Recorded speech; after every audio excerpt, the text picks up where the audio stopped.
여러분 안녕하십니까, 김만은입니다. 국회가 내년 또 예산 심사에 본격 돌입했습니다. 나라 살림을 꼼꼼히 따지는 국회 중요한 기능이죠. 513조 슈퍼 예산안을 두고 정부 여당은 대내외 경제 여건이 어렵고 경기를 살리려면 확장 재정은 필수다, 이런 입장이지만 야당은 선심성의 과잉 예산이다 그러면서 재정 건전성이 우려된다면서 대폭 삭감을 벼르고 있습니다. 이 시간 확장 재정 기조와 예산안을 둘러싼 쟁점과 과제들 심층 토론해 보겠습니다. 국회 예산안 심사가 분궤도에 오르면서 513조가 넘는 슈퍼 예산을 둘러싼 공방이 치열합니다. 내년 예산안도 적게 통과시켜서 우리 경제의 활력을 높여야 합니다. 세계적인 경제 위기 상황을 돌파하기 위해서 여야가 함께 힘을 합쳐야 할 시점이 다시 되었습니다. 절대로 통과시켜줄 수 없는 망국 예산, 60조 원이나 빚을 내가면서 이 병든 경제에 진통제에 놓겠다고 하는 한심한 예산입니다. 세계 경제의 침체 속에 경기 회복을 위해선 확장 재정이 불가피하다는 의견과 효과는 불투명하고 오히려 재정 건전성을 해친다는 의견이 맞서고 있습니다. 과연 재정 확대는 필수인가, 오히려 우리 경제에 독이 될 것인가, 전문가들의 의견이 엇갈리는 가운데 여야의 줄다리기도 팽팽합니다. 특히 분야별 복지와 일자리 예산이 예산 심사의 뇌관으로 떠오르고 있습니다. 이번 주 토론당당에선 과연 실효성 있는 재정 정책은 무엇인지 513조 원 슈퍼 예산을 둘러싼 쟁점을 집중 진단해 봅니다.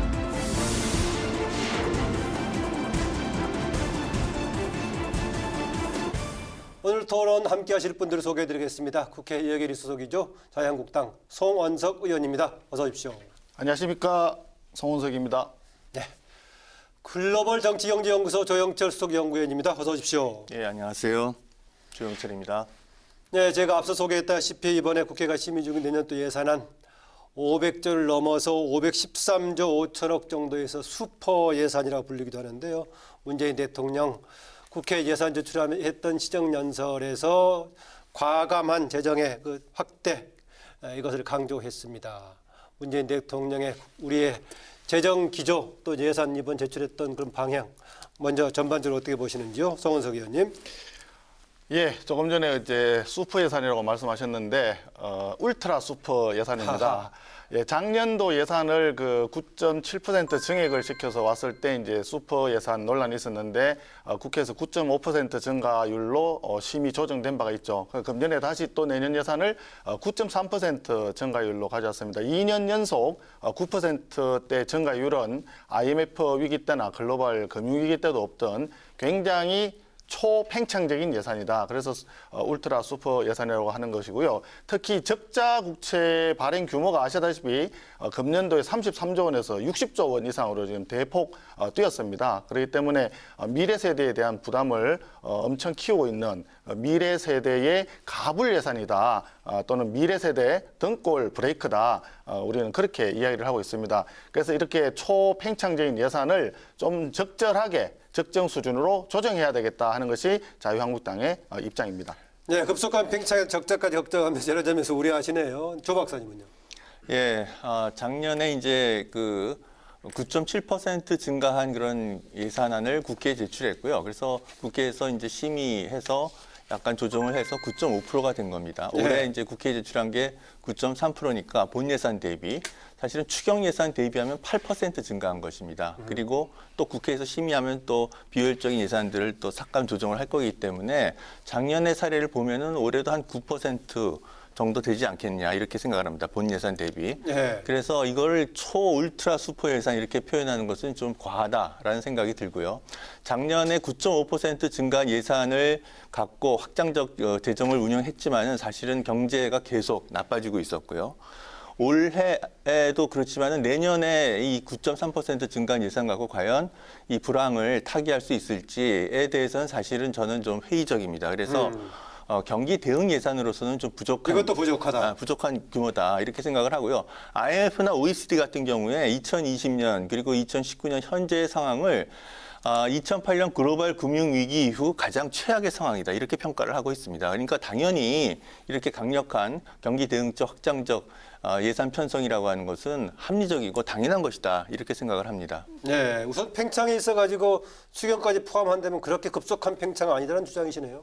추경 대비해가지고 증가율을 계산하면 8%대가 맞겠죠. 그렇지만 그게 중요한 것이 아니라 증가율 자체는 전년도하고 비교를 해야 되기 때문에 본 예산 대비 본 예산으로 그동안에 쭉 해왔더랬습니다. 네. 물론 경기가 나빠지고 경기가 하강할 때 재정을 일부 풀어서 경기를 활성화시켜야 된다라고 하는 재정 정책의 기본에 대해서는 누가 반대할 수가 없죠. 다 당연히 옳은 말입니다. 그런데 중요한 거는 현재 상태에서 우리 경제가 왜 나빠졌느냐 이 원인에 대해서 정확하게 진단을 하고 처방을 해야 되는데 재정만 가지고는 안 된다. 네. 밑 빠진 독에 물 붓기다. 그렇기 때문에 얘기를 하는 겁니다. 지금 현재 국제 경제 이야기를 많이 하는데 국제 경제가 어려운 건 사실이죠. 그런데 우리 경제가 어려운 것은 국제 경제가 어려워지기 전에 우리 대한민국 내에서의 경제 정책의 잘못으로 인해서 비롯된 바가 굉장히 큽니다. 일을 하고 싶어도 52시간 이상 일을 못 하죠. 또 기업에서 적은 임금으로 많은 사람을 고용하고 싶어도 최저임금을 급격하게 올려놨기 때문에 그게 불가능합니다. 그래서 네. 시장의 가격 구조에 정부가 너무 깊숙이 개입되어 있던 부분, 이런 부분에 대한 정리부터 조정부터 선행이 돼야 되지 않을까 생각을 합니다. 예, 지금 세계 경제의 악화보다는 국내의 정부 정책의 오류 때문에 이렇게 경제가 나빠지고 있다 이렇게 말씀을 하고 계시는데 저는 별로 이렇게 동의하지 않습니다. 지금 2019년 들어와서 세계 경제가 굉장히 나빠지고 있고요. 이게 우리나라만 나빠진 게 아니라 다른 나라도 다 마찬가지입니다. 특히 한국처럼 수출에 의존하는 그런 나라일수록 더 타격을 크게 받고 있어요. 그러니까 2019년 지금 경제 상황을 보면은요. 2018년 10월 달에 IMF가 2019년 어떻게 될 거라고 이제 경제 전망을 한 게 있고 네. 현재 지금 돌아가는 그 전망 그 추측을 보면은요. 독일 같은 경우에는 2018년 10월 달에 2019년을 1.9% 성장할 거라고 봤어요. 근데 지금 0.5%될 거라고 지금 보고 있습니다. 싱가포르도 이제 수출 중심 국가의 대표적인 예인데요. 2018년 10월 달에 IMF가 2.5% 성장할 거라고 봤는데 지금 0.5% 지금 성장할 거라고 보고 있습니다.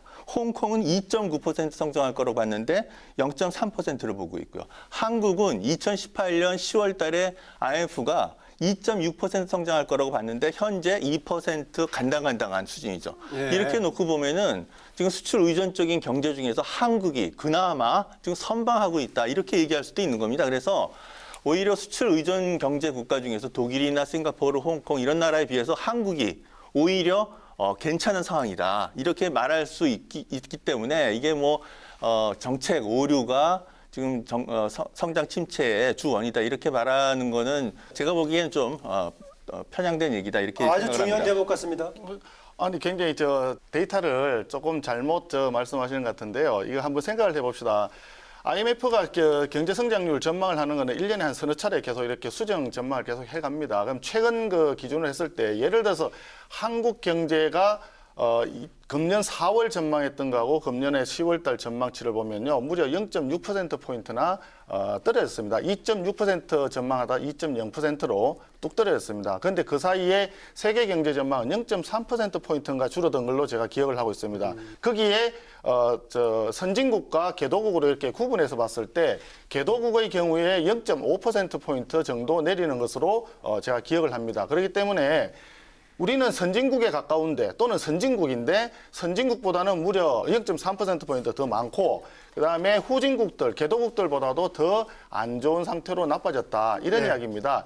그렇기 때문에 이건 세계 경제가 나빠지기 때문에 그 동조화에 따라서 우리가 나빠졌다라고 해석하기보다 국내적인 어떤 정책 요인, 팔리시 리스크가 더 크게 작용을 했다 하는 점에 우리가 주목을 해야 된다. 이런 말씀을 드리고 싶습니다. 네, 조 의원님 얘기를 짧게 추가로 듣겠습니다. 네, 저도 지금 그 얘기를 말씀드린 겁니다. 지금 IMF가 한국 경제가 2.6을 봤는데 2.0으로 0.6%포인트 떨어졌다 지금 송 의원님께서 말씀하셨는데 바로 그 데이터 독일 같은 경우에 어땠냐면은 1.9%를 전망했는데 지금 0.5%를 무려 1.4%포인트 우리보다 더 심각하게 떨어졌어요. 그러니까 독일이 굉장히 잘 나가는 그런 그 수출 강국인데 세계 경제가 이렇게 위축되니까 독일은 우리보다 더 지금 경제 성장률이 더 저하되고 있다는 예. 겁니다. 그러니까 우리는 상대적으로 독일에 비해서는 선방하고 있다 이렇게 표현할 수 있는 겁니다. 저도 지금 송 의원님과 똑같은 데이터를 갖고 말씀드리는 겁니다. 알겠습니다.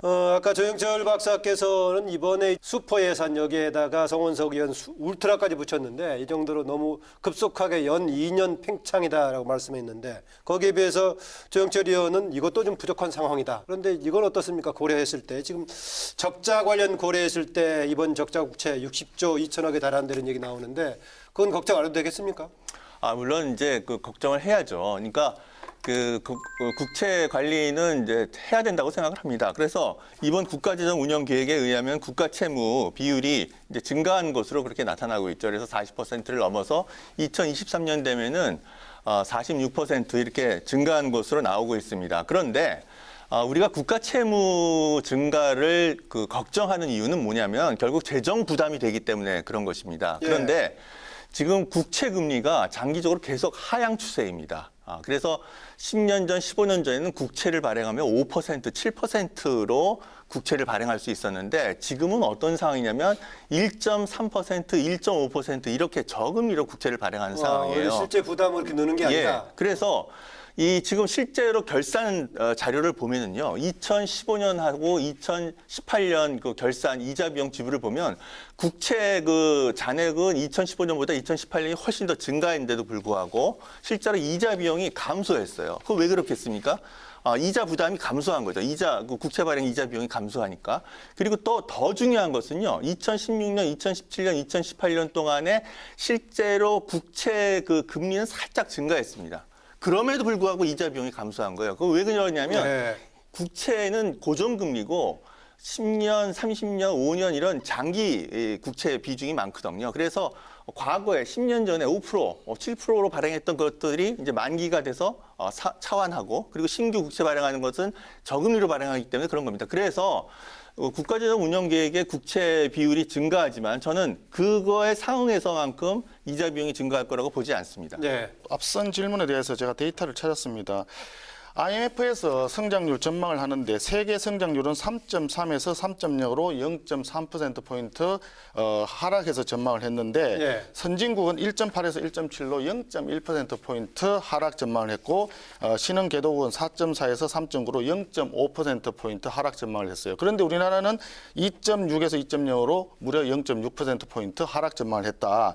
이 부분이 중요한 포인트고 특히 조금 전에 독일도 뭐 얘기하고 여러 가지 얘기했지만 미국은 2.3에서 2.4%로 오히려 증가한다고 전망을 했어요. 이런 부분을 봤을 때 경제 정책을 어떻게 가져가느냐, 또 국내에 있는 가용 자원과 기업들의 경제하려는 마인드를 얼마나 잘 북돋우느냐, 이것이 굉장히 중요한 포인트다. 그런데 아쉽게도 우리 대한민국 경제는 지금 그러지 못한 거 아니겠습니까? 그런 부분에 중요한 대목이 있는 것이고 또 조금 전에 이자 비용 말씀하셨는데 이자 비용만 생각한다면 디프레가 되면 좋겠죠. 이자 비용이 오히려 마이너스가 될 테니까.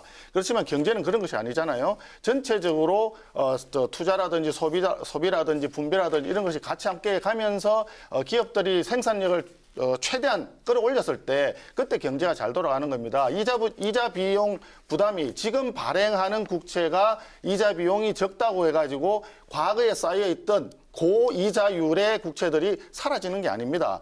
전체적으로 그 국가의 부담으로 남아있고 또 현재 지금 이자율이 좀 내려간다고 하지만 이자율은 아시다시피 내리기도 하고 올라가기도 합니다. 굉장히 들락날락하기 때문에 국채 규모를 전체 쌓아놓는 것 자체가 그게 국가의 나중에 빚으로 남아있기 때문에 그 부분에 대해서 우리가 중요하다고 생각을 하고 미래 세대의 빚더미를 넘기지 말자. 2, 3년 동안만 생각하면 조금 더 확장적으로 재정을 엄청나게 쓸 수는 있겠지만 나중에 다 갚아야 될 빚이기 때문에 미래 세대 가불 예산을 더 이상 하지 말자. 그런 취지를 말씀드린 겁니다. 아까 이자도 있지만은 그 GDP 대비 비율 문제는 어떻게 되는 겁니까? 예, GDP 대비 국가 채무 비율이 지금 2020년 되면 이제 39.8%로 올라가고요. 그래서 2023년 되면 46.4%로 올라갑니다. 그래서 그런 수준이면 어떻습니까? 이거 제가 볼 땐 굉장히 양호한 수준이라고 생각을 합니다. 그래서 뭐 40% 국가 채무 비율이 올라가면은 굉장히 위험하다 이렇게 얘기를 하는데 이게 이제 유럽의 성장 안정 협약의 네. 기준에 의해서 국가 채무 비율이 60% 그리고 통합재정 수지가 적자가 GDP 대비 마이너스 3% 이거를 넘는 것은 이제 바람직하지 않다 이라고 그런 얘기를 하고 건전성 기준을 그걸 중심으로 보는 거군요. 유럽의 성장 안정 협약이 이제 그렇게 보는 거죠. 그런 거에 봤을 때 46%면은 사실은 굉장히 양호한 수준이라고 볼 수 있는 거죠. 그리고 지금 관리재정 수지를 얘기하지만 실제로 통합재정 유럽 성장 협약에서 얘기하는 것이 이제 통합재정 수지거든요. 통합재정 수지를 보면은 아직도 우리가 3%를 넘지 않고 있어서 제가 볼 때 그 국제 그 재정 그 건전성 관점에서 봤을 때는 우리나라는 굉장히 양호한 국가입니다. 그래서 IMF가 우리나라의 재정 여력을 평가하는 데 있어서 네덜란드라든가 독일, 스위스 이런 나라와 버금가는 거의 세계 최고 수준이라고 이렇게 평가를 하고 있고요. 얼마 전에 세계경제포럼에서도 우리나라 국가 경쟁력 지수를 이제 141개 국가 중에서 13위라고 평가했는데 그 중에서도 이제 분야별 항목이 있거든요. 거시경제 안정성은 세계 1위로 평가하고 있습니다. 이렇게 국제기구들이 우리나라의 재정 여력이 굉장히 양호하고 그런 나라라고 보기 때문에 당연히 불황 상황에서 이런 재정 여력을 적극적으로 활용해서 불황을 타개하고 그래서 성장률을 올려서 재정 수입을 증가시키는 것이 이것이 합리적인 재정 전략이다. 이렇게 말씀드릴 수가 있겠습니다. 지금 그 관리 재정 수지를 우리가 사용을 하고 있는데 통합 재정 수지가 아직도 뭐 양호하다.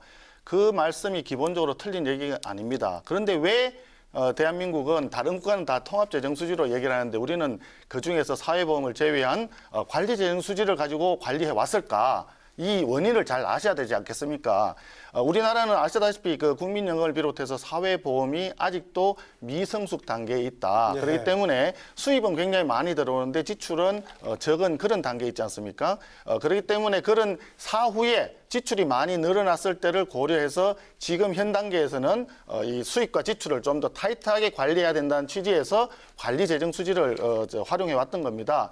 그런데 그 과거 정권에서는 항상 5개년 계획을 세울 때 초창기에는 조금 어렵지만 정권 후반부에 가서는 이걸 관리 재정 수지도 어쨌든 수지 균형을 맞추려고 했고 국가 채무 비율을 조금이나마 줄이려고 그렇게 계획을 노력했습니다. 그런데 이번 정권 들어서서는요, 관리 재정 수지 기준으로 했을 때 마이너스 3%가 넘는 수준을 5년간 지속하겠다는 계획을 가지고 있어요. 거기다가 국가 채무 비율이 40% 후반대로 가는 정도까지도 용인하겠다. 이렇게 얘기를 하고 있습니다. 물론 40%가 절대적인 기준은 아닙니다. 그렇지만 그동안에 오랜 세월 동안 우리 그 정부에서 40%대 국가 채무 비율을 안정적으로 관리하겠다는 게 암묵적인 묵시적인 어떤 재정 준칙으로 작용을 해왔더랬습니다. 또 2009년도 자본시장연구원에서 연구한 바에 의하면 네덜란드나 우리나라처럼 그 외부의 대외 의존도가 높은 소규모 개방국가 10개 나라를 대상으로 연구해봤더니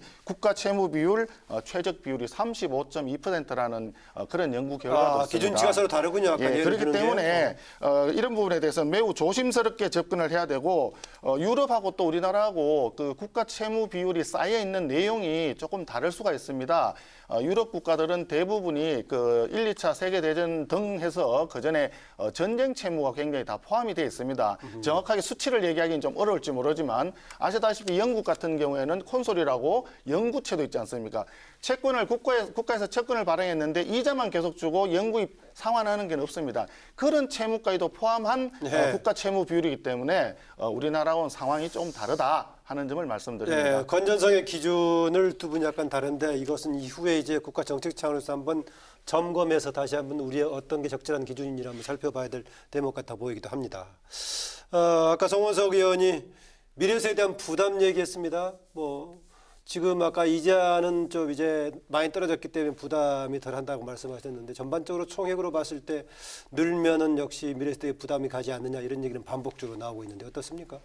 저는 이걸 잘 따져봐야 된다고 생각을 하는데요. 국가 채무가 늘면 무조건 미래 세대에 부담이 된다. 이렇게 얘기할 수가 없습니다. 오히려 불황을 방치해서 성장률이 둔화되고 그래서 경제가 하락하게 되면은 결국은 이것이 이제 거시경제 이력 효과라고 해서 올해의 불황이 올해로 끝나는 것이 아니라 연속적인 영향을 미치게 되는 거예요. 그래서 성장 경로가 하락하는 이런 부정적인 영향을 미치게 됩니다. 그러면 결국은 장기적으로 조세 수입도 그만큼 줄어들게 되는 거고 미래 세대의 부담이 오히려 증가할 수도 있는 것입니다. 그래서 국가 채무를 발행해서 물론 낭비적인 그런 예산을 발행하고 쓰고 그러면 안 되겠죠. 그런데 우리의 미래를 위한 그런 건설적인 성장 잠재력을 강화하는 그런 투자를 강화하고 그리고 불황에서 벗어날 수 있는 그래서 성장률을 올릴 수 있는 그런 그 적극적인 재정 정책을 써서 이렇게 하면은 이게 재정 수입이 증가하게 되고 오히려 재정 건전성이 강화될 수 있는 그런 효과가 있는 겁니다.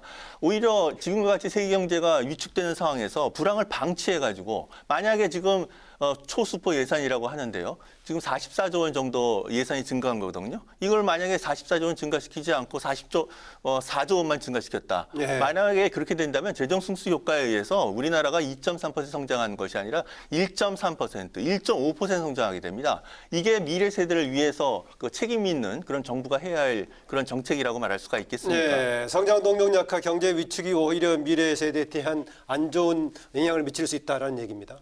사용하지 않으려 했지만 네, 사용하십시오. 사용하지 않을 수가 없습니다. 이게 한번 지금 말씀이 뭐 틀린 말씀이 아니고 기본적으로 뭐 그런 취지도 맞을 수 있다라고 하는 전제에서 말씀을 드리면 예산정책처 국회 예산정책처에서 조사를 해봤습니다. 조사를 해봤더니 지금 현재 그 조세 부담액이 2050년도에는 1,221조.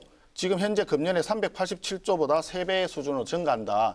그런데 생산 가능 인구가 계속 줄어들도록 돼 있지 않습니까? 우리 인구 구조가. 그러다 보니까 1인당 조세 부담액이 무려 5배로 늘어난다.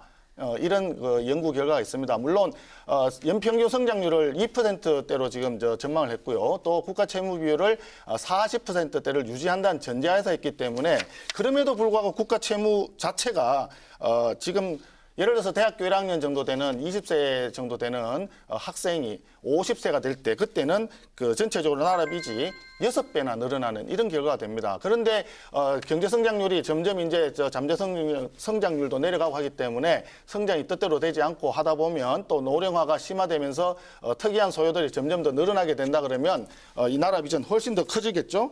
그런 점을 고려를 해야 되는 것이고요.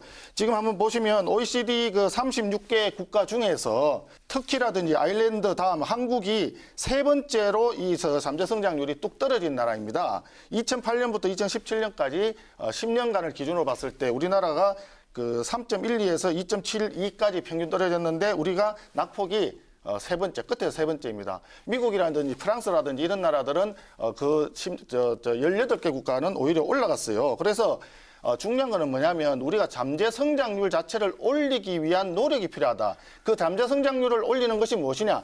재정으로는 절대 성장을 견인할 수가 없죠. 불황 때 일시적으로 조금 적절한 수준의 어떤 그 재정 투입이 필요할지는 모르지만 전체적으로 봤을 때는 잠재 성장률을 올려야 되고 특히나 우리 금리 인하라든지 이런 그 재정 확대라든지 확장적인 재정 정책, 확장적인 어떤 통화 정책이라고 하는 것은 전체적으로 잠재 성장률이 내려가고 있는 상황에서는 효과가 없다라고 하는 게 이미 전문가들이 이미 동의하는 그런 상황입니다. 그래서 다시 한번 말씀드리건데 지금 재정 확장 일부분 필요할 수도 있습니다. 그러나 내용상으로 꼼꼼히 따져봐야 되고 과유불급입니다. 적절한 수준에서 경기 불황 또는 경기 타개를 위해서 재정을 투입하더라도 근본적으로 기업들이 생산성을 높이기 위한 그런 규제 개혁이라든지 법인세 인하라든지 이런 그 근본적인 정책 이걸 꼭 해야 된다 말씀드립니다. 확장 재정이 지금 내년 예산안의 취지뿐만이 아니라 이미 지금 해왔던 부분도 있을 것인데요. 실증적으로 봤을 때 효과를 어떻게 우리가 평가할 수 있겠습니까? 지난해라든가 올해. 보통 이제 조세재정연구원에서 가장 최근에 재정 승수 효과 분석을 한 게 있는데요. 1조 원 재정 지출을 증가시키면 당해 연도에 0.45조 원 정도 GDP가 증가하고 차년도에 0.5조 원, 차차년도에 0.5조 원 해서 3년 정도의 재정 승수 효과가 한 1.5 정도 되는 것으로 그렇게 평가를 하고 있습니다. 그러니까 뭐 정상적인 경제에서는 굳이 국채를 발행해서 이렇게 재정 승수 효과를 노릴 필요는 없죠. 그런데 올해 같이 그리고 내년처럼 잠재 성장률보다 대폭 감소해서 실업이 급증할 그런 것이 예상되는 그런 경우에는 사실은 재정 승수 효과를 적극적으로 노리는 그런 재정 정책을 써야 되는 것이고요. 지금 우리나라의 재정이 굉장히 방만하게 다른 나라보다 굉장히 많이 이렇게 쓰고 있는 그런 나라가 아닙니다. 지금 IMF가 바로 전달 10월 달에 그 재정 감시 보고서를 낸 게 있는데요. 2020년 이 9.3% 증가한 이 예산을 포함시켜서 우리나라의 재정 지출 GDP 대비 재정 지출 비율이 23.4%로 IMF가 이제 선진국 35개국 평균을 해보니까 39%로 현저하게 우리나라가 낮습니다. G20이라고 하죠. G7에다가 신흥국 13개 국가를 합쳐서 이제 G20 국가라고 하는데 거기에 아르헨티나, 브라질, 멕시코, 터키 이런 나라가 다 들어가 인도네시아까지 들어가 있어요. 거기서 그 G20에서 우리나라 GDP 대비 재정 지출 비율이 19위입니다. 19위. 그러니까 우리나라가 지금 개발도상국가보다도 GDP 대비 정부 지출 비율이 굉장히 낮은 그런 나라라는 것을 감안하셔야 됩니다. 그래서 우리가 이렇게 사회복지 같은 거에 그동안 보수 정부 10년 동안 굉장히 많이 지출을 하지 않았었고요. 그 결과 우리가 지금 노인 빈곤율이 OECD 최고고 노인 자살률도 OECD 최고고 지금 젊은 사람들은 출산을 안 하려고 하고 그 누적된 결과가 수십 년 동안 저출산 고령화를 가져오고 그게 지금 아까 말씀하셨던 장기 재정 건전성을 악화시키는 겁니다. 그러니까 이런 걸 방치해서는 안 되고 우리가 정말 미래 세대를 원한다면 이 저출산 고령화라든가 이런 사회적 문제를 해결하기 위해서 재정이 적극적인 역할을 해야 되는 것이죠. 예. 지금 참 또 본질적인 질문을 또 뭐 꺼내셨습니다. 정부 지출 비율 19위 자꾸 강조를 하시는데요. 각 나라마다 상황이 다 다릅니다. 제가 그 현직에 공무원에 있을 때도 이 문제 가지고 정말 고민을 많이 했던 부분인데 각 국가마다 정부가 하는 카바리지 자체가 기준이 다릅니다. 굉장히 많은 나라들에서는 국가가 직접 수행하는 업무를 우리는 공기업이나 공공기관에다 맡기고 있기 때문에 그 부분은 정부의 범위에서 벗어나 있습니다. 그렇기 때문에 정부 지출의 범위에서도 빠져 있고 그다음에 정부 범위에서도 빠져 있습니다. 지금 이번 정권 들어서서 공무원을 늘리겠다, 18만 명을 늘리겠다 해서 일자리 로드맵 발표했는데요. 그 논거 중에 하나가 뭐냐 하면 다른 나라에 비해서 인구 1000명당 공무원 수 예. 자체가 굉장히 낮다라고 하는 주장입니다. 그 말 속에 내포되어 있는 의미가 뭐냐면 우리는 공무원이 아니면서 공공기관이 굉장히 많이 사실상 국민들 입장에서는 공무원보다도 더 심한 정부 기능의 일부라고 생각을 하고 있는데 우리는 카운팅을 하기를 이거는 공무원이 아니라고 생각하거든요. 마찬가지입니다. 그래서 공기업이라든지 공공기관 그리고 또 우리 사립학교가 굉장히 많습니다. 지금 현재 중고등학교 부분에서도 한 40% 이상 되고요. 대학교는 훨씬 사립학교가 많습니다. 그런데 아시다시피 프랑스나 독일 같은 데는 그런 부분도 다 국가가 이렇게 공영화해서 국유화해서 교육을 진행하는 데도 많습니다. 그런 부분들도 우리가 해야 되고 또 정부에서 재정으로 세금을 거두어들여서 현금이라든지 이런 것을 해가지고 지원하는 제도를 하느냐 아니면 사회 서비스를 제공하느냐 또는 요금 할인과 같이 해서 그렇게 지원하느냐에 따라서 정부 지출 카운팅하는 범위가 다릅니다. 예를 들자면 우리나라 같은 경우에 노인 할인 같은 제도가 굉장히 많이 있습니다. 그런 부분들은 정부에서 세금을 걷어가지고 만약에 지급하게 된다면 그만큼 우리는 정부 지출이 커질 것입니다. 예. 그런 부분들이 빠져있기 때문에 우리가 정부 지출 비율 얘기할 때는 굉장히 조심스럽게 봐야 된다라고 하는 말씀을 드리고 이 이야기 때문에 상대적으로 우리가 GDP 대비해가지고 정부의 규모 자체가 굉장히 작은 나라로 생각하기 때문에 우리는 정부를 기능을 늘려야 된다. 이렇게 잘못 주장하는 것에 대해서는 그건 틀린 생각이다. 반복적으로 지금 평가의 말씀드립니다. 기준 또 비교의 기준들에 대한 뭔가 논의의 여지는 계속 남아있는 것 같습니다. 아까 제가 질문을 지금 구체적으로 지금 조 박사님께 드렸었는데요. 지난해 올해 정부의 확대 재정 정책 또 뭐 추경 등의 실질적인 효과는 어떻게 평가하십니까? 그러니까요. 지금 현재 앞서도 말씀드렸지만 잠재 성장률이 지금 계속 떨어지고 있는 이런 상태에서는 확장 재정의 효과가 생각보다는 적다 이런 말씀을 드립니다. 우리 한번 생각을 해봅시다. 지금 1, 4분기, 2, 4분기, 3, 4분기 경제 성장률이 나왔습니다. 1, 4분기 때 마이너스 0.4%가 나왔지 않습니까? 그리고 2, 4분기 때 1, 4분기의 저성장, 마이너스 성장의 기저효과 때문에 1%까지 올라갔다 지금 다시 0.4% 내려왔습니다. 그러면 3, 4분기에 지금 이제 2달밖에 남지 않았는데 4분기에 과연 얼마나 될 것인가? 재정을 투입을 할 때는 그 당의 순간에는 효과가 나타납니다. 2, 4분기에 1.0%까지 올라가듯이. 그렇지만 그건 한순간에 그치는 것 뿐이고 지속적으로 성장을 이루어 나가기에는 재정은 경제 성장을 견인할 수는 없습니다. 만병통치약이 아닙니다. 뭐 추경 등이 타임을 놓쳤기 때문에 효과를 못 봤다 이런 뭐 얘기도 있던데요. 정부에서 추경안을 제출할 때 0.1%포인트 정도의 경제성장 견인 효과가 있다라고 가져왔습니다. 0.1%포인트라고 하는 것은 지금 현재 정부가 공식적으로 내년도 예산안을 제출하면서 금년도 그 공식적인 전망이 2.4 내지 2.5였습니다. 오차 범위 안에 있습니다. 그리고 추경 시기가 일부 한 석 달 정도 딜레이 돼가지고 만약에 진짜 효과가 반감이 되었다 그러면 0.05%포인트 정도의 반감 효과가 있었을 것입니다. 그러나 그것은 정말 오차 중에서도 극히 미미한 오차 범위 내기 때문에 그거는 굉장히 책임을 회피하려고 하는, 책임을 남탓 내지는 야당 탓으로 하려고 하는 잘못된 생각이다. 지난 1, 2년의 확장 재정 정책의 효과에 대한 실질적인 평가를 얘기하고 있습니다. 예, 지금 추경 국회에서 심의가 3개월 늦어진 그것을 말씀하셨는데 제가 야당에서 그 추경 심사를 아주 꼼꼼하게 해서 뭐 잘못된 예산, 낭비적 예산이 없나 그런 걸 하기 위해서 3개월이 걸렸다라고 한다면은 또 뭐 그럴 수 있겠다고 생각을 합니다. 그런데 그게 아니지 않습니까? 추경 심사하느라고 3개월이 지연된 게 아니라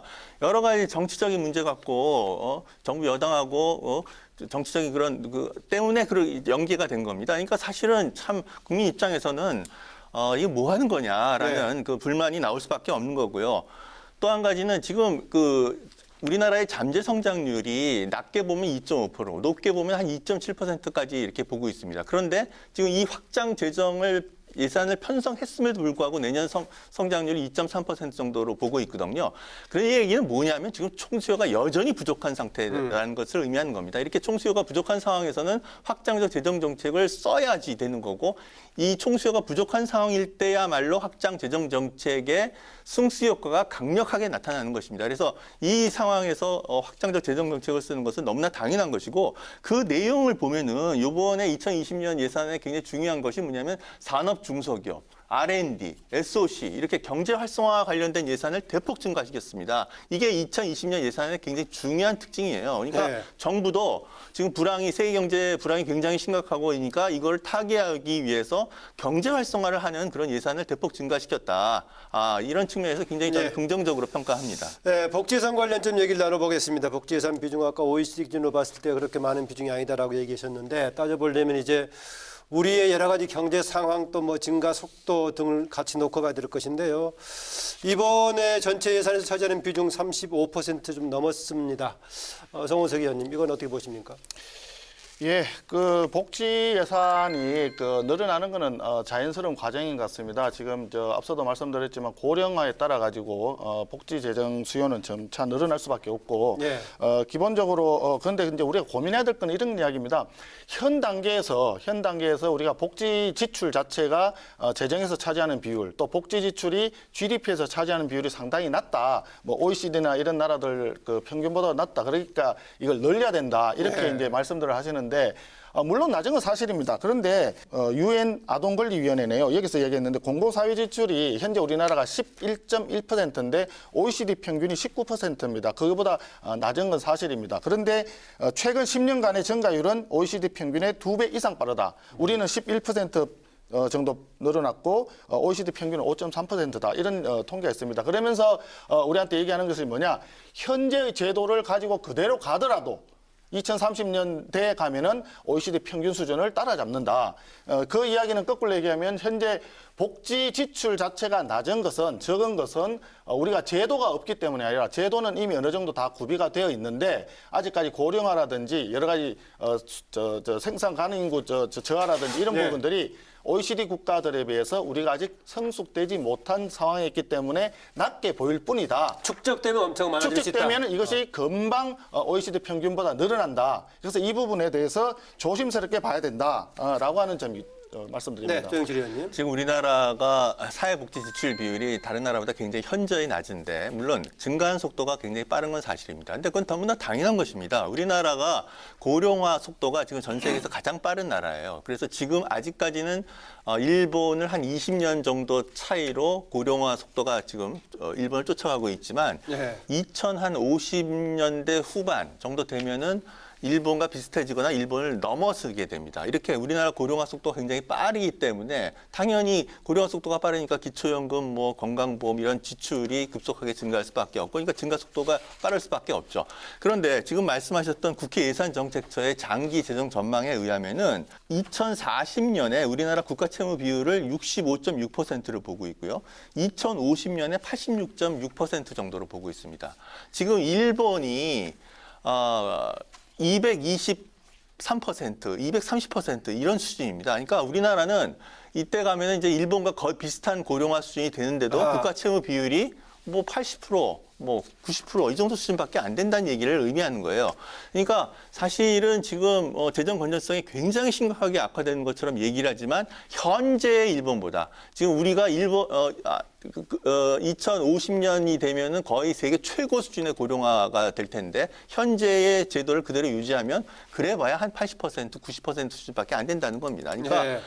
재정 건전성이 악화된다라고 하는 그런 우려를 이제 표명하시는 분들, 저도 재정 건전성에 대해서 계속 주시하고 건전하기 위해서 노력을 해야 된다고 보지만 지나치게 우려해서 지금 그 적극적으로 해야 할 복지 확대를 하지 않는 것은 또 그것도 굉장히 잘못된 것이다. 재정이 문제 때문에 특별하게 뭐 증세를 고려해야 된다 뭐 이런 생각은 아니시네요. 저는 그러니까요. 증세를 고려해야 된다고 생각합니다. 네. 지금 송 의원님께서 지금 이번 국가재정 운영 계획에서 국가 채무 비율이 올라가고 이걸 이제 말씀하셨는데 저 굉장히 어르신 지적을 했다라고 생각합니다. 이제 기재부가 이 국가재정 운영 계획을 짜면서 문제가 뭐냐면은 지출은 계속 이제 증가한다고 확장적 지출이 증가한다고 이렇게 가정을 해놓고 네. 재정 수입은 국세 수입은 현재의 그 조세 제도가 그대로 유지된다고 가정하고 그냥 기준선 전망을 해버린 겁니다. 그러니까 지출은 국가재정 그 운영 계획에 의해서 전략적으로 증가시킨다라고 이렇게 보고 있고. 국세 수입은 현재의 조세 세율을 전혀 올리지 않고 현재 제도 그대로 유지된다고 하고 이렇게 하니까 당연히 재정 적자가 악화되고 국가 채무가 증가할 수밖에 없는 거죠. 네. 지금은 불황 상황이 심각하기 때문에 증세를 할 타이밍이 저도 아니라고 생각을 합니다. 그러나 이제 경제가 회복돼서 2년 뒤, 3년 뒤, 예를 들어서 2022년, 2023년이 돼서 경제가 정상화되면 당연히 조세를 세제를 개혁하고 그래서 증세를 네. 해야죠. 지금 이 국가재정 운영 계획에 의하면은요, 국가 채무 비율이 이렇게 증가하는데 조세 부담률이 오히려 하락하는 거로 나오고 있습니다. 제가 볼 때 기재부의 이 국가재정 운영 계획이 이렇게 만든 것은 어떻게 보면 굉장히 무책임하다 이렇게 지적할 수도 네, 있다고 기재부 차관 생각합니다. 출신이신 우리 성원석 의원님. 입을 다물고 계시네요. 예, 우리 책임 있는 당국자 생활을 한번 해보시면 주장하는 것이 얼마나 조심스러운가 하는 것을 잘 이해를 하실 것 같은데요. 정세 논의까지 지금 왔습니다만은 정세는 저는 고양이 목에 방울 달리라고 그렇게 생각합니다. 필요는 하다. 노무현 정권 때 우리가 비전 2030을 작업을 했었는데 그때도 지출이 많이 늘어난다, 또 늘어나야 된다. 지금 저 박사님 주장하신 그대로 복지 지출도 필요하다 여러 가지 했습니다. 그러나 재원 조달은 정세를 해야 되는데 정세에 대해서는 얘기하기가 굉장히 어려웠지 않습니까? 그러니까 말을 못하는 걸로 해서 유야무야된 상황이 한번 있었죠.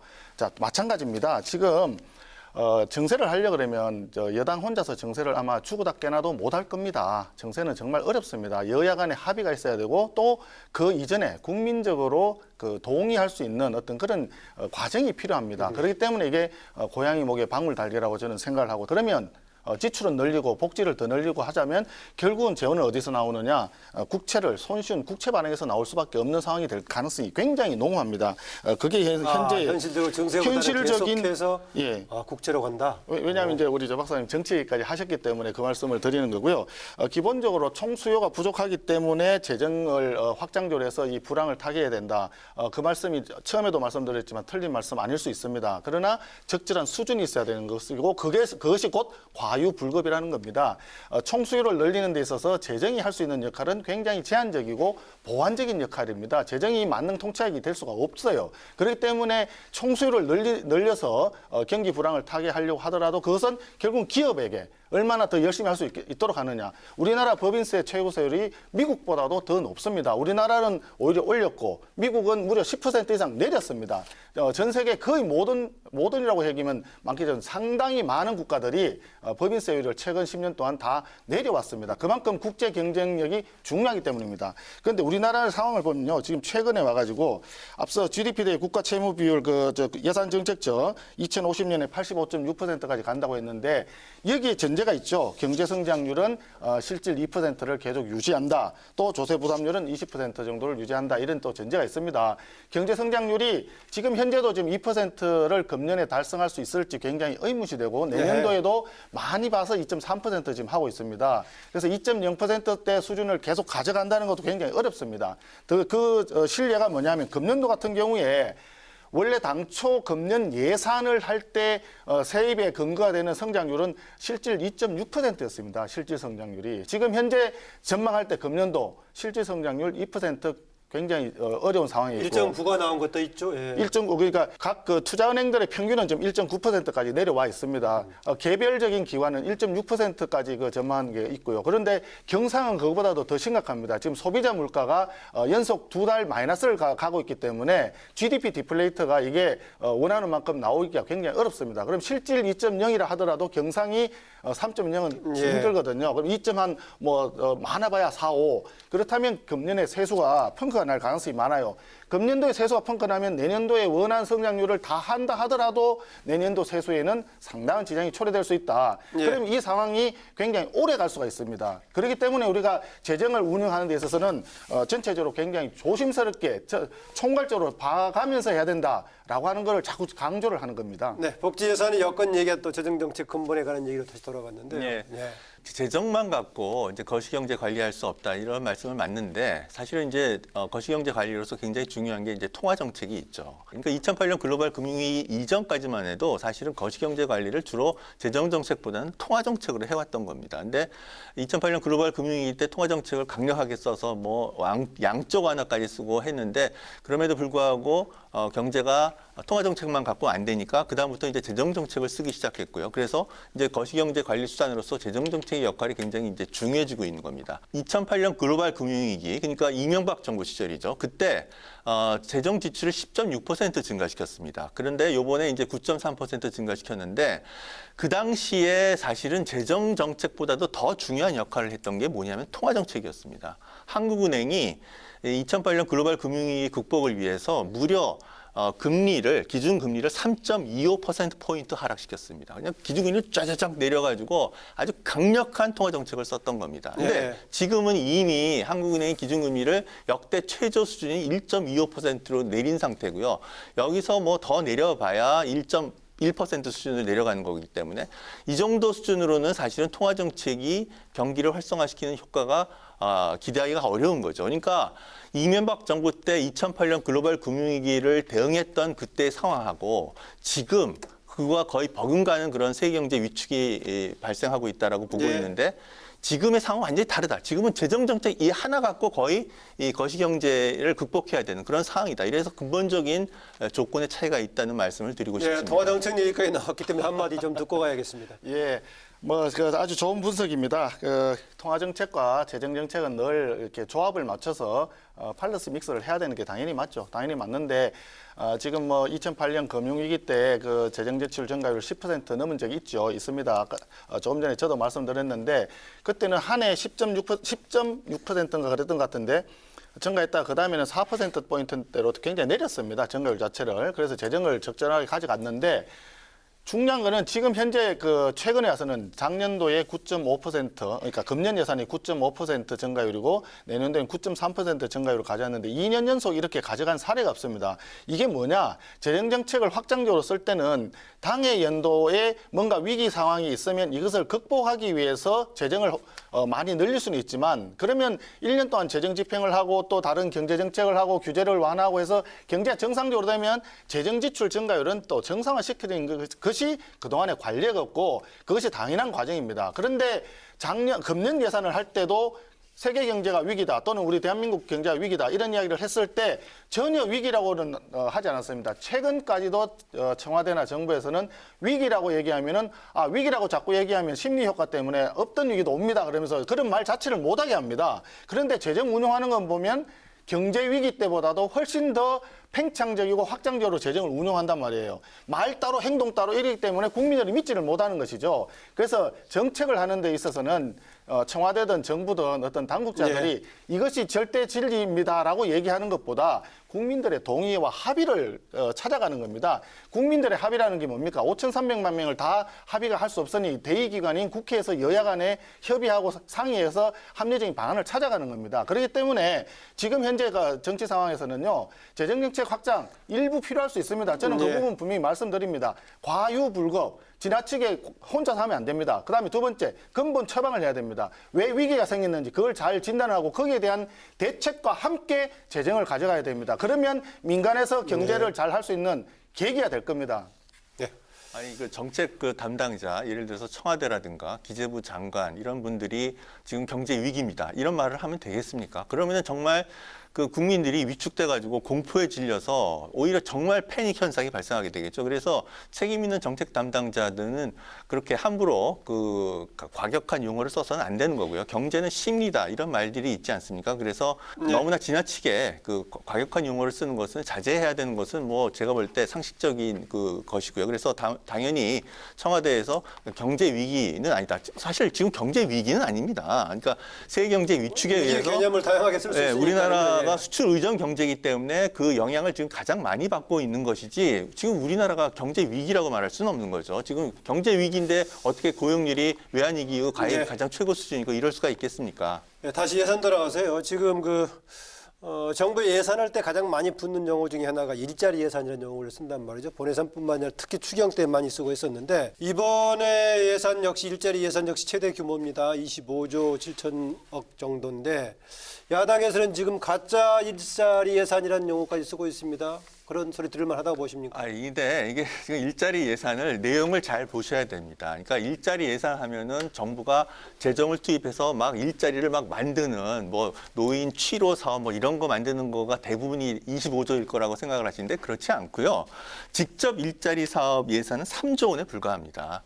그리고 제일 큰 부분은 그러니까 전체 그 25.8조 원 중에서 40% 정도를 차지하는 게 뭐냐면 실업급여예요. 그러니까 경제가 악화되고 실업자가 증가될 테니까 고용보험법에 의해서 실업급여를 지급하도록 되어 있습니다. 그러니까 당연히 그 법에 의해서 지급해야 되는 거고 또 당연히 체불임금 같은 게 늘어나지 않겠습니까? 네. 그것도 법에 의해서 체불임금에 의해서 노동자들이 임금을 못 받고 생계가 어려워지게 되면 그걸 먼저 정부가 이렇게 지급을 해주도록 되어 있고요. 창업을 지원하는 예산 이 2.3조. 그러니까 일자리 예산이라는 용어는 오히려 고용 관련된 예산인데 일자리를 전체적으로 지원하는 그런 예산들이 25.8조 원 이렇게 되는 거고 직접 일자리 예산은 3조 원에 불과하고 고용 서비스 그리고 실업 급여 그리고 창업 지원 뭐 이런 직업 훈련 이런 예산을 다 합쳐서 얘기하는 겁니다. 뭐 틀린 얘기 아닙니다. 과거 정부 때도 똑같이 그래 해왔습니다. 재정 지원 일자리라고 하는 것 자체가 과거 정부 때도 그렇게 왔는데 이번 정부 들어서서 유독히 이것이 폭증을 하기 때문에 지금 문제를 제기하는 겁니다. 뭐 최근에 나온 통계를 가지고 뭐 고용률이 좋아졌다 뭐 얘기하는데요. 우리나라 제조업 취업자 수는 계속 마이너스입니다. 이번 정권 들어서서 경제가 가장 중요한 게 제조업인데 제조업을 이렇게 죽여놓고 어떻게 지금 경제를 살리겠다 얘기하는지 참 답답하기 짝이 없습니다. 한번 보십시오. 농림업은 이번 정권 들어서서 계속 확대되고 있습니다. 제조업은 줄고 농림업이 늘어나고 있습니다. 이런 경제 구조로 가지고 우리가 세계에서 경제 성장 이룰 수 있겠습니까? 일본하고 경제 전쟁 치룰 수 있겠습니까? 이게 답답한 노릇입니다. 거기다가요. 정부에서 재정을 자꾸 지원해가지고 일자리를 만들어서 전체적으로 취업자 숫자가 늘어났다고 자화자찬하는데 한번 보시면 이번 정권 들어서서 17시간, 주당 17시간 미만의 초단시간 근로자만 왕창 늘었습니다. 이게 재정 지원 일자리, 분식 회계의 민낯입니다.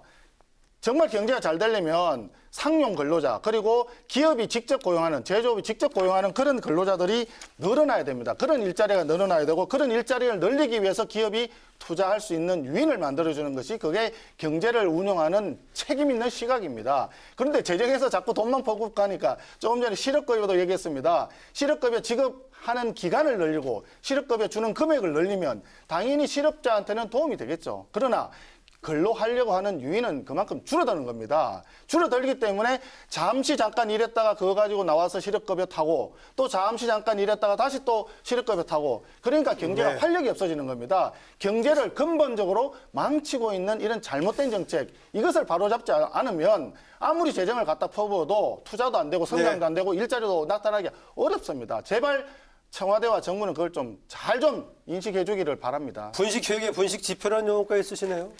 그 제조업이 위축되고 있는 건 사실입니다. 근데 제조업이 위축된 게 언제부터 제조업이 위축되기 시작하냐면요. 제조 가동률이 2011년 1월 달 이런 정도만 해도 81.3%로 굉장히 좋았어요. 근데 계속해서 급속하게 하락합니다. 이게 이제 박근혜 정부에서 이루어진 겁니다. 그래서 2016년, 2017년 되면 72.5%로 하락합니다. 그래서 지금 73% 수준을 계속 지금 유지를 하고 있는 겁니다. 그러니까 제조업 가동률이 하락하고 제조업이 위축된 것은 2011년서부터 계속해서 하락해 왔고 그래서 72%, 73% 수준으로 떨어진 것이 이미 2017년 박근혜 정부 때 그렇게 떨어진 것이고요. 그것이 지금 계속 유지되고 있는 거고 그래서 제조업 가동률이 떨어지니까 제조업의 고용이 지금 계속 감소하고 있는 그런 추세인 것입니다.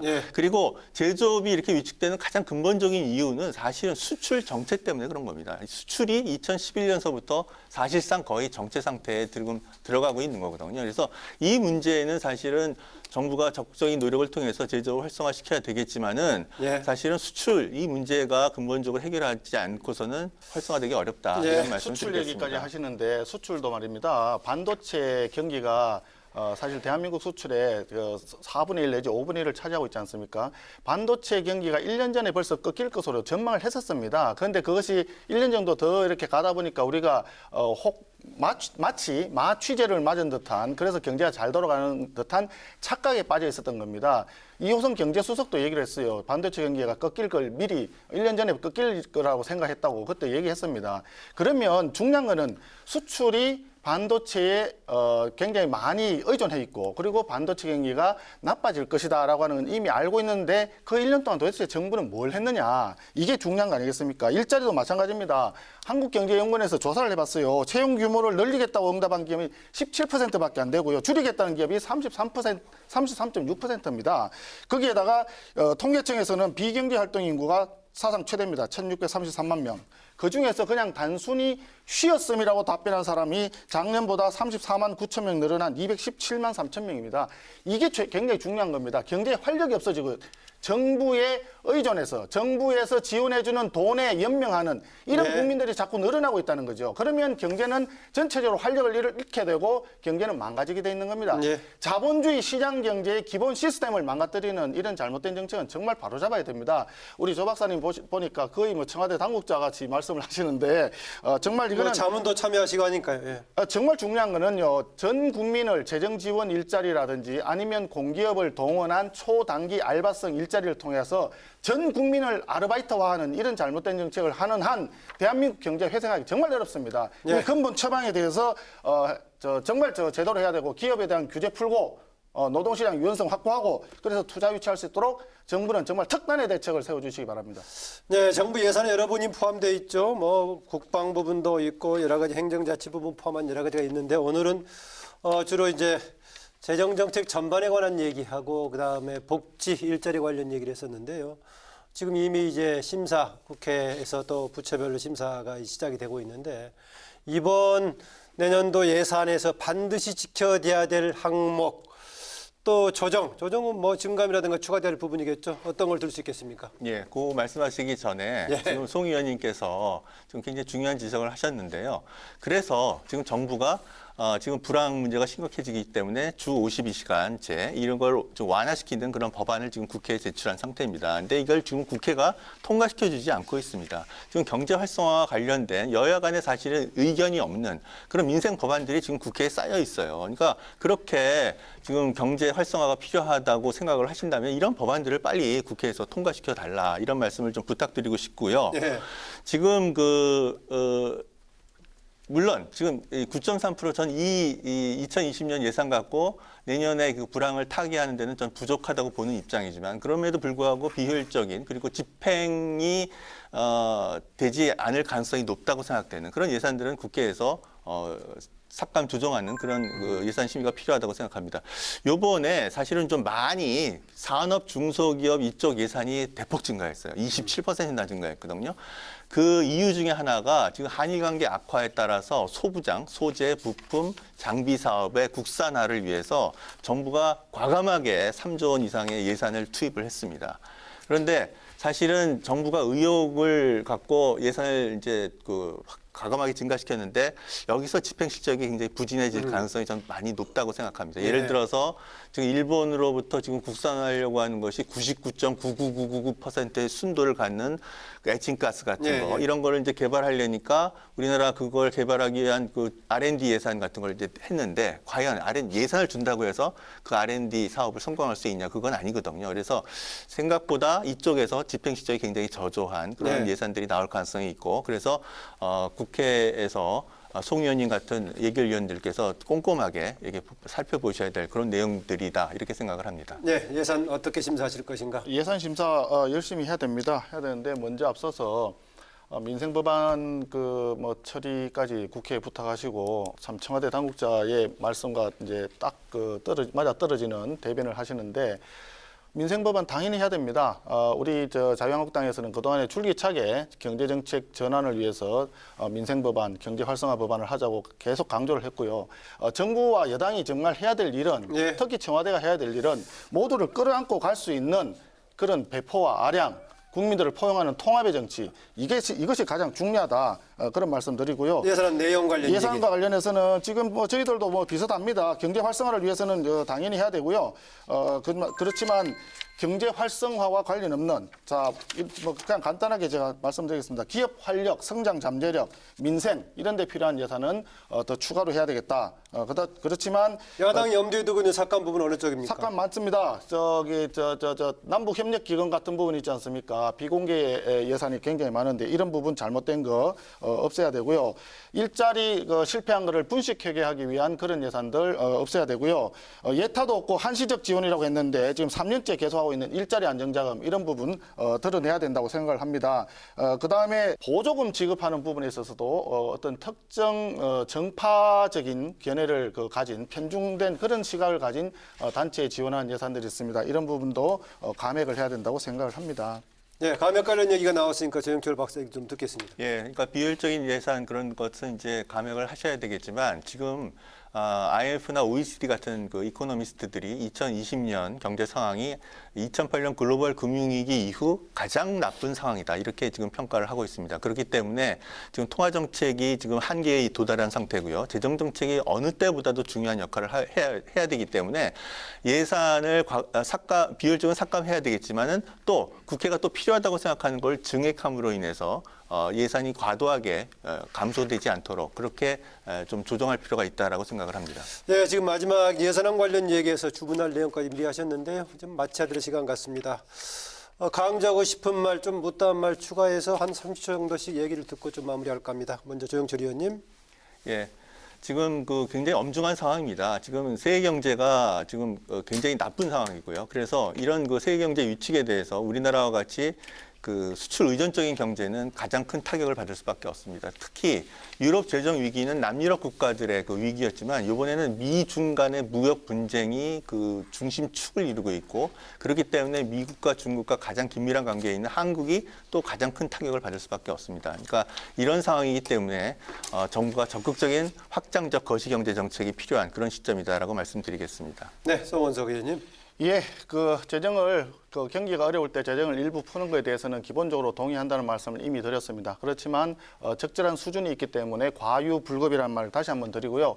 우리나라는 고령화가 아직 다른 나라에 비해서 선진국에 비해서는 좀 다소 덜한 상황이 있습니다. 고령화 속도를 생각하면 고령 사회에 진입할 당시 기준으로 했을 때 독일은 18.6%의 국가 채무 비율을 보여드렸습니다. 그러나 우리나라는 2017년 고령 사회에 들어올 때 무려 38.2%였습니다. 그렇기 때문에 상대적으로 우리 그 고령화 수준을 고려했을 때 전체적으로 국가 채무 비율이 굉장히 높은 수준에 있기 때문에 이 점을 고려해서 확장 재정도 해야 된다라고 하는 말씀드리고, 앞서도 여러 차례 말씀드렸습니다만은 재정은 화수분이 아닙니다. 재정을 풀면 일자리가 생기고 투자처가 생기고 성장이 될 거라고 하는 이 환상은 신기루에 불과합니다. 그렇기 때문에 근본적인 처방을 해야 된다고 다시 한번 말씀드리고, 이미 우리 당에서는 비상경제대책회의 또는 원탁회의를 제의한 바가 있습니다. 네. 관계 전문가라든지 그다음에 원로들을 모아서 정말 대한민국을 살리기 위한 정책이 무엇인지 지혜를 모았으면 좋겠다라고 하는 말씀을 다시 한번 드리고, 국가재정은 절대 하늘에서 뚝 떨어지거나 이렇게 한 것이 아니라는 것을 다시 한번 강조합니다. 예, 오늘 뭐 두 분 여러 가지 얘기 주셨는데 어떤 부분은 서로 공의 한번 같이 수렴해서 좀 따져볼 이런 영역도 있는 것 같고요. 우리 국가 상황에서 공통으로 삼아야 될 기준은 무엇인가에 같이 고민도 좀 필요한 지점이 있는 것 같습니다. 오늘 두 분 고맙습니다. 예. 예, 예산심의 국회 본연의 의무입니다. 예산 규모가 적절한지 또 그 내용은 타당한지 또 낭비나 중복 지출은 없는지 꼼꼼히 따져야 합니다. 잘못된 것은 고쳐서 정부 예산이 반드시 가야 할 곳에 또 적소에 투입될 수 있도록 국회 역할을 당부하면서 토론당당 다음 주에 다시 찾아뵙겠습니다. 안녕히 계십시오.